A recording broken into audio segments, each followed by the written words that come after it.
احادیث میں بیٹی کے فضائل بہت ملتے ہیں، جبکہ بیٹے کے اتنی کثرت سے فضائل نہیں ملتے۔ اس کی وجہ یہ ہے کہ کفار مکہ بیٹی کی پیدائش کو عیب سمجھتے تھے اور بیٹے کی پیدائش پہ فخر کرتے تھے۔ تو فخر کی چیز پہ فضائل بیان کرنے کے بجائے ہمارے دین نے اس چیز پہ جس کو لوگ عیب سمجھتے ہیں اس کے بارے میں بتایا کہ یہ فخر کرنے کی چیز ہے۔ اور کیوں فخر کرنے کی چیز ہے؟ بھائی اس وجہ سے فخر کرنے کی چیز ہے۔ وہ بہت سارے فضائل ہمارے سامنے آ گئے۔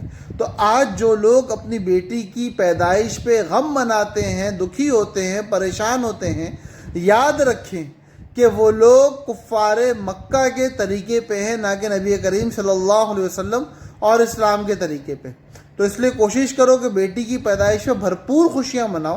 اللہ پاک ہر مسلمان کے گھر میں بیٹی دے، ایسی بیٹی جو سعادت مند ہو والدین کے لیے بھی اور اپنی زندگی میں مسلمانوں کی نسل بڑھانے والی ہو۔ اللہ پاک ہم سب کا حامی و ناصر ہو۔